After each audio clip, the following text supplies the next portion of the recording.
দয়া দয়া করে আপনারা একটু বাঁচান, আমার একটু দয়া করে বাঁচান, আমি এর প্রতিকার চাই আপনাদের সকলের কাছে। একটা ছোট্ট মেয়ে, বয়স মাত্র 4, যার পৃথিবীটা হওয়ার কথা ছিল রঙিন, নিরাপদ, ভালোবাসায় ভরা, কিন্তু সেই শিশুটিকে কলা বাগানে নিয়ে এক নরপশুর ধর্ষণ চেষ্টা। চিৎকারে আকাশ কাঁপেনি, থেমে যায়নি সময়।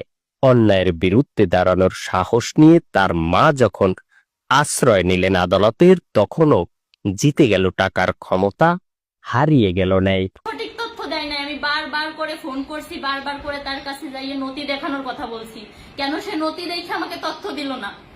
আমি থেকে এই বিভ্রান্তিতে শিকার হয়েছি, আমি এর জবাবদিহি চাচ্ছি। কাঠালিয়ার চেচিরামপুরের ওই ধর্ষণের চেষ্টার শিকার ভুক্তভোগী শিশুর হতবাগা মায়ের আর্তনাদ রাষ্ট্রপক্ষের জিয়ারু মাহবুব তিনি গোপন করেছেন আদালতের আদেশ, আর সেই সুযোগেই জামিন পেয়ে যায় আসামি। এখন শিশুটির মাকেও ধর্ষণের হুমকি দিচ্ছেন আসামির পরিবার।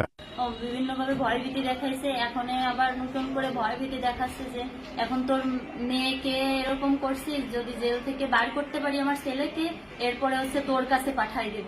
কাঠালিয়ায় প্রবাসীর 4 বছরের একটি শিশুকে কলাবাগানে নিয়ে ধর্ষণের চেষ্টা করে প্রতিবেশী নির্জন নামের এক ব্যক্তি।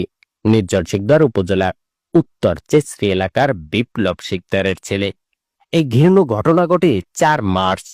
শিশুটির দাদা নিরঞ্জন শিকদার 10 মার্চ বাদী হয়ে একটি ধর্ষণ চেষ্টার মামলা করেন। পুলিশ আসামি নির্জন শিকদারকে গ্রেপ্তার করে আদালতে সোপর্দ করে। শিশু নির্যাতন দমন ট্রাইব্যুনাল আসামিকে জেল হাজতে প্রেরণ করে। 15 এপ্রিল আদালতে জামিন শুনানির দিন ধার্য থাকলেই ভিকটিমের পরিবার আদালতে উপস্থিত হয়ে তাদের আইনজীবীর মাধ্যমে জামিনের বিরোধিতা করে।